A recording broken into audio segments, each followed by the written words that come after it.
I'm Marty Stouffer. With the first warm rains of the year, frogs and toads emerge from their winter sleep to herald the new season. Their rhythmic chorus is synonymous with springtime. Yet they're perhaps best known for their jumping ability. Their long, powerful legs allow them to jump many times their own body length.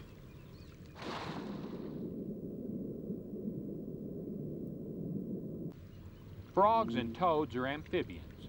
It was this primitive group of vertebrates which first colonized the land.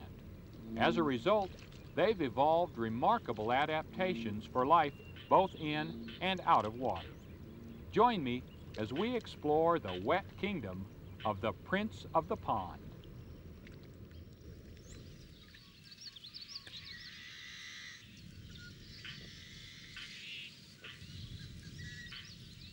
Few places in North America are as charged with life as the undisturbed margins of our freshwater lakes and ponds.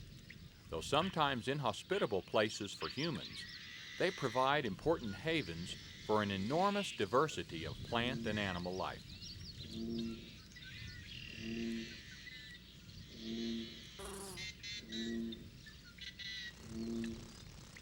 Over 300 million years ago, much of the Earth was covered with water, but vast oceans and swampy areas were drying up. Out of necessity, some fish underwent an amazing transformation.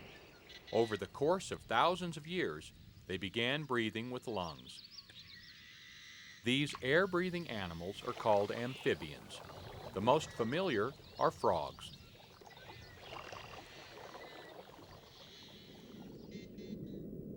The word amphibian is Greek. Translated, it means living both in water and on land. These early amphibians are believed to be the ancestors of all land vertebrates.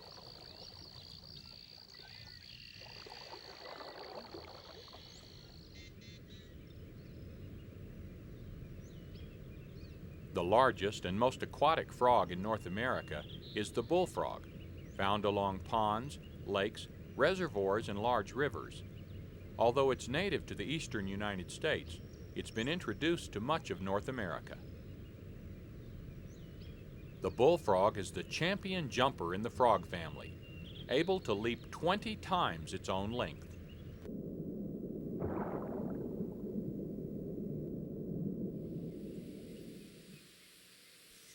Sometimes bullfrogs and their amphibian relatives are confused with another ancient order of life, the reptiles, but there are some obvious differences between the two. Some reptiles live in desert environments far from water, like the granite spiny lizard of the American Southwest. Frogs, on the other hand, are never far from water. A frog's eardrum is the flat, oval disc behind the eye.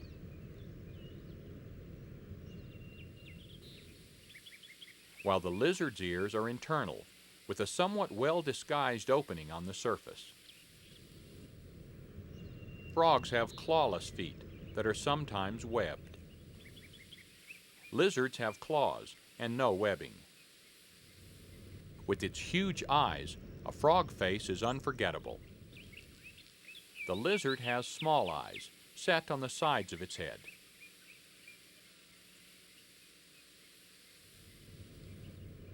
A frog's eyes are enormous by comparison.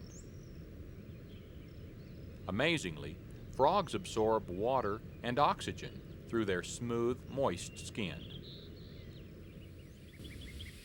The dry, overlapping scales of the lizard are only for protection. Lizards lay eggs on land, and their young are mirror images of their parents. Another amphibian, the toad, is as dependent on water for egg-laying as the frog. But the bumpy-skinned toad can live farther from water. Toads and frogs were the first creatures in nature to have their own voices.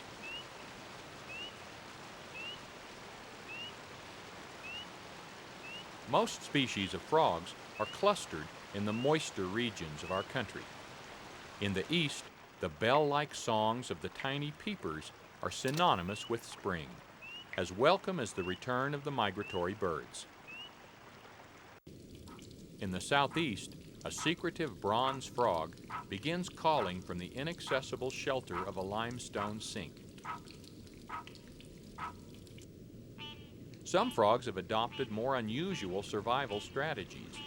The four-eyed frog turns its back when threatened, displaying two small swellings that look like a pair of huge and hopefully frightening eyes.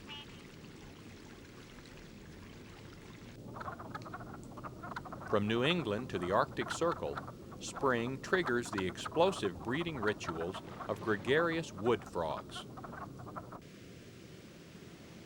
3,000 miles away, the ancient music of the frogs heralds the beginning of spring in California.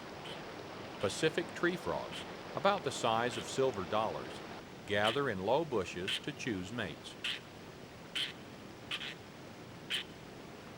The males croon away while the females watch passively or busy themselves with shedding and eating their skin. In some species, molting may be a daily occurrence. Male frogs are equipped with vocal cords and vocal sacs, which they inflate to attract a mate. Females tend to be voiceless.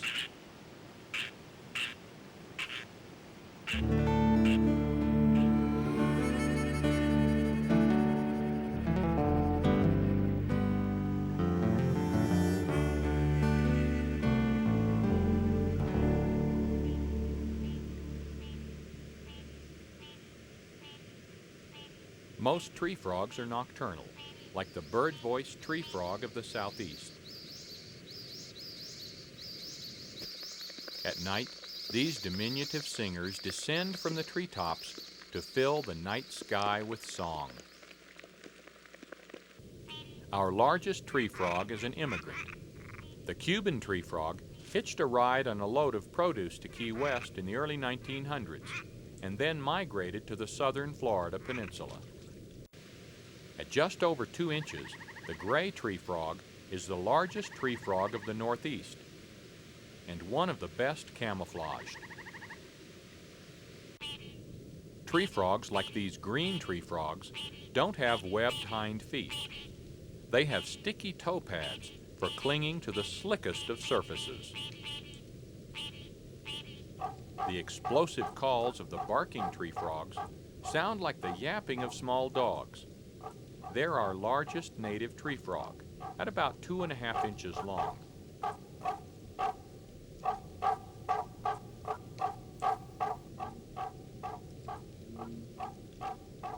As a boy in Arkansas, I can remember falling asleep to a chorus of frog calls. Because different species lived around our home, their voices blended into a strange symphony of sound.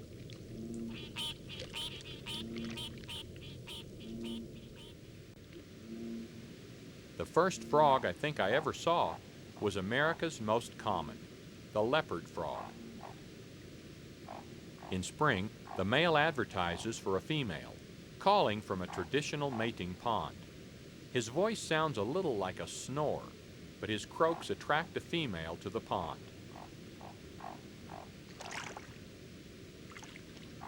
Even though she's ready to reproduce, the female gives her suitor a merry chase.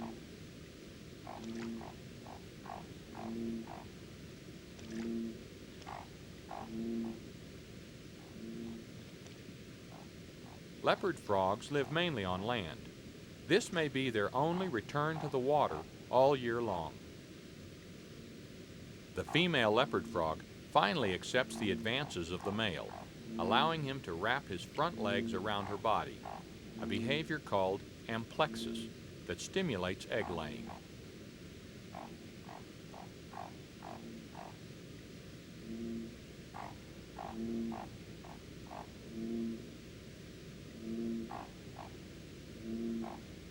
Once the female releases her mass of eggs, the male quickly covers them with his sperm.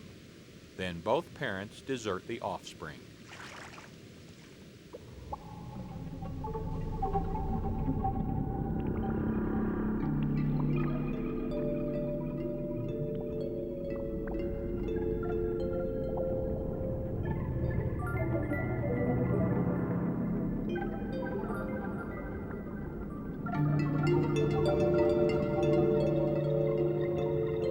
As many as 20,000 eggs may be laid, most no bigger than the periods on a page, and vulnerable to a host of predators like water insects, fish, and snakes.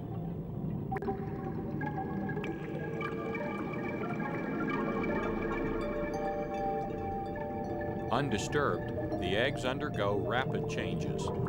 Through the wonder of time-lapse cinematography, days have been shortened into seconds.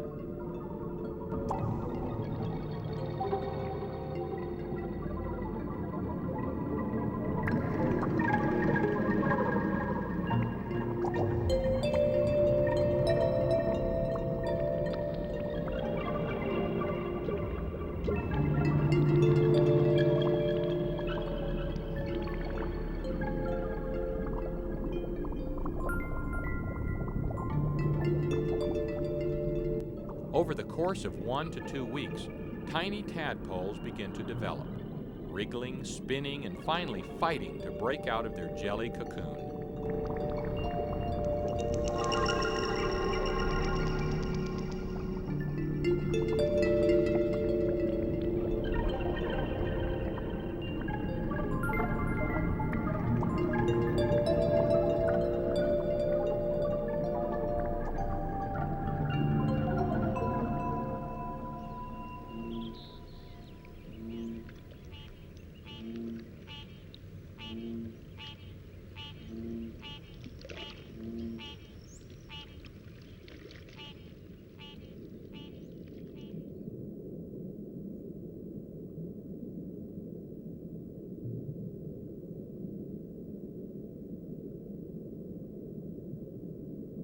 Less than 1 week later, the survivors have begun nibbling on water plants and scraping green slime from rocks and sticks.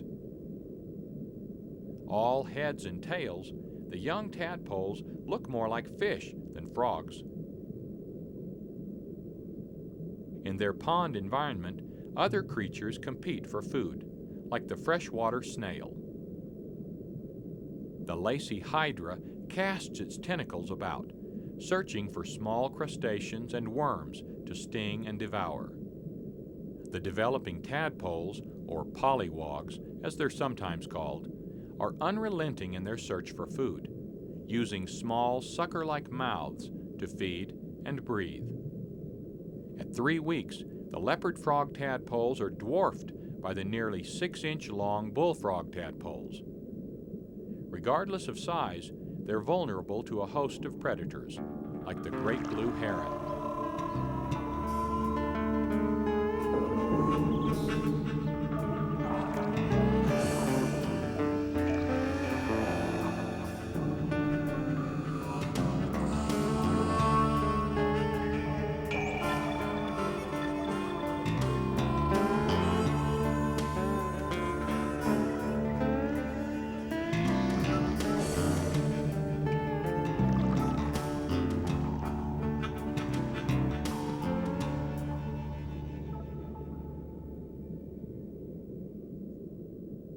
The pond is also a nursery for the offspring of the dragonfly.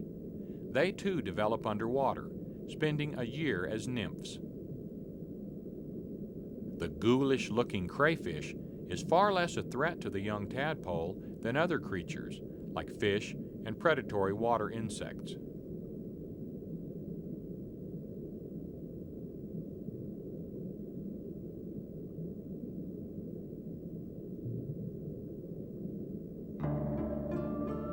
Giant water bugs are enormous in relation to most other water insects and very dangerous.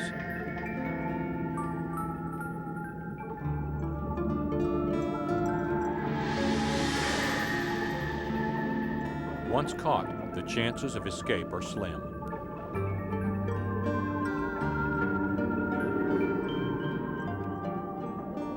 The water bug plunges its deadly beak into the flesh of the tadpole and begins to suck its lifeblood away.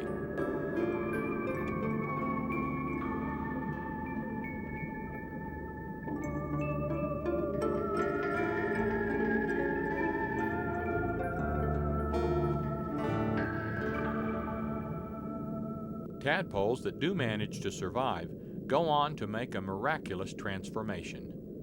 Hormones trigger secretions from the thyroid, causing radical changes in body structure.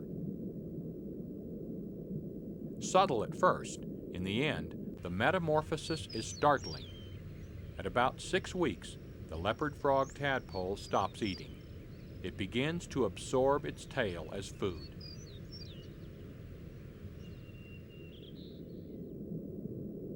Tiny hind legs begin to grow at the base of the shrinking tail. Lungs are beginning to develop.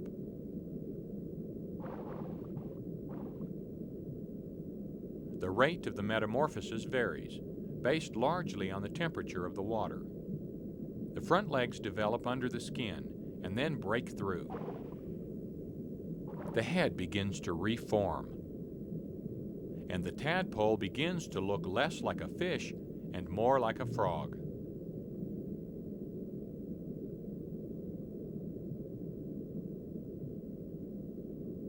The tail shrinks until it's only a memory, and the frog begins its ascent into the world of blue sky, cattails, and new discoveries.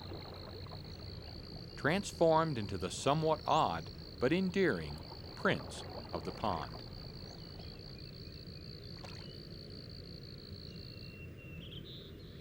With a lily pad for a throne, it has become a key link in the complex world around it, a principal predator of its environment.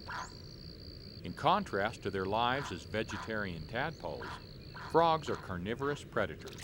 They hunt by sight, relying on sharp color vision and a nearly 360-degree view of their surroundings. Unlike most animals, the frog's tongue is fastened at the front rather than the back of its mouth. It's covered with a sticky substance that adheres to its prey.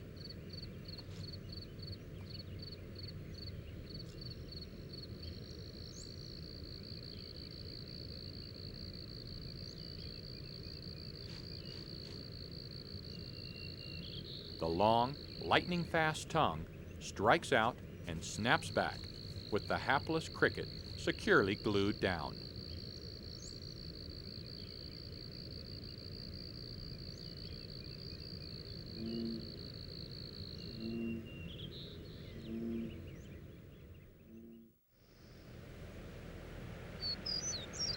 The leopard frog is the most widely distributed amphibian in North America. In the Adirondacks of upstate New York, it lives alongside families of river otters.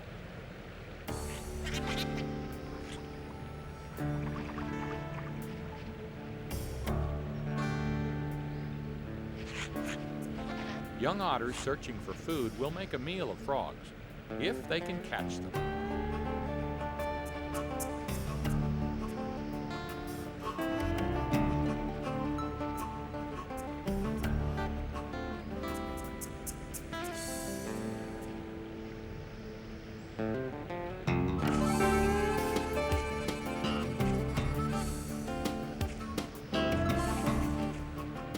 The frog's evasive zigzags lead to the temporary safety of the river, but the alert parent takes up the chase where her inexperienced offspring left off.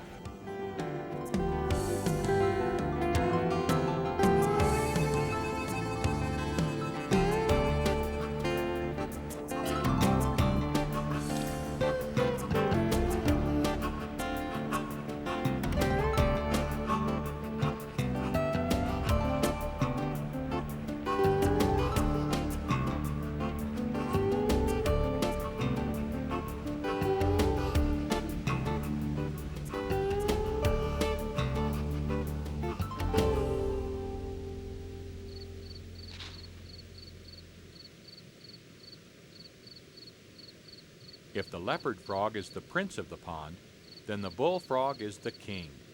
At 8 inches in length, this amphibian giant can make a snack out of nearly anything it can fit down its throat.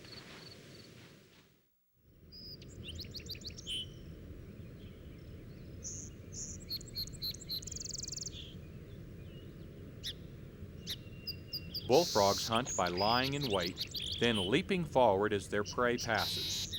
The powerful, sticky tongue will plunge out and wrap around the unsuspecting prey. The frog will usually submerge and swallow. Insects, mice, snakes, smaller frogs, even birds may fall victim to the voracious bullfrog.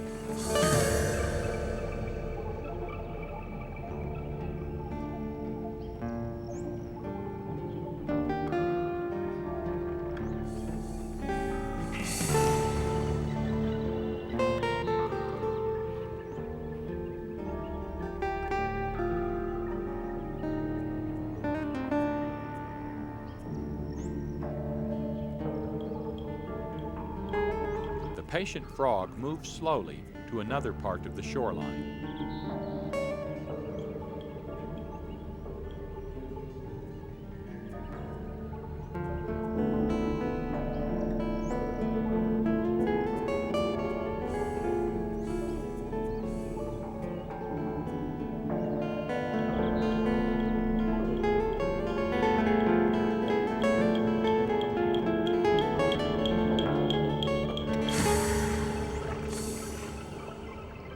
This time, its stealth pays off. The finch's movement triggers the attack. Once caught, the bird has virtually no chance of escape.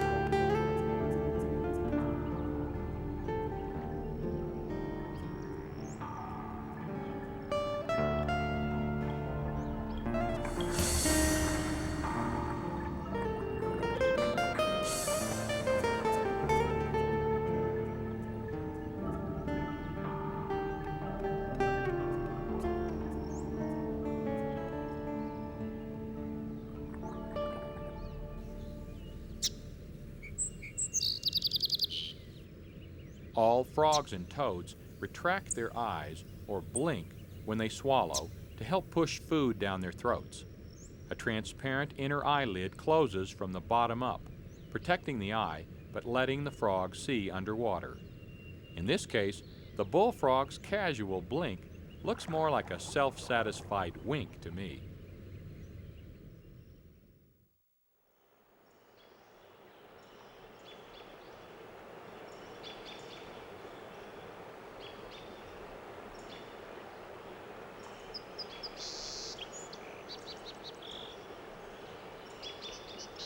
The Tetons and nearby Yellowstone National Park are home to some of North America's most spectacular wildlife.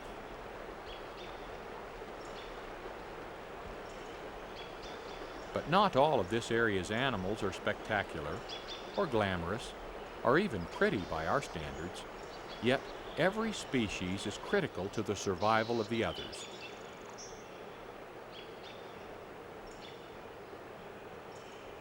These homely salmon flies are an important food source for Yellowstone's fish and birds and little leopard frogs.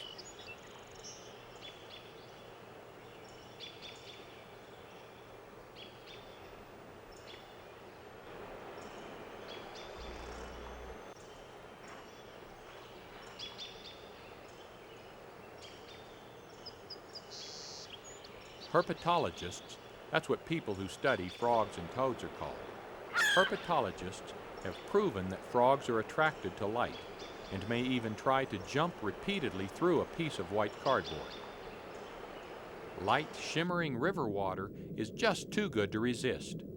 Look before you leap is not an adage, this adventuresome little water plopper follows.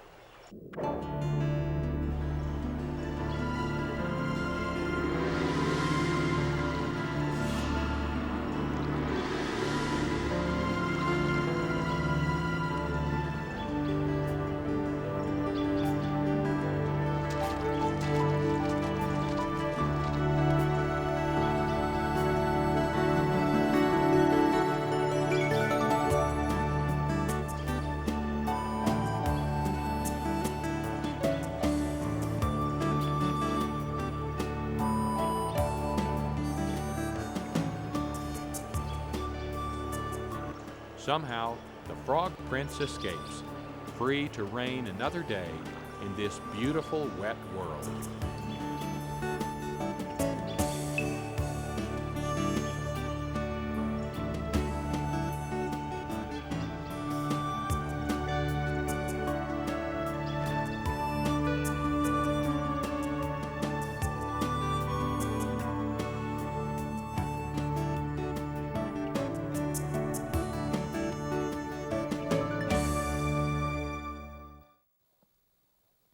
Because frogs and toads lead double lives, both on land and in water, they're extremely sensitive to pollution. Even in protected wetland habitats, amphibian populations are declining at an alarming rate all over the world. Experts contend that acid rain, pesticide pollution, and ultraviolet radiation may be causes of their rapid disappearance. Global conservation efforts may be needed to ensure the survival of the Prince of the Pond. I'm Marty Stouffer. Until next time, enjoy our wild America.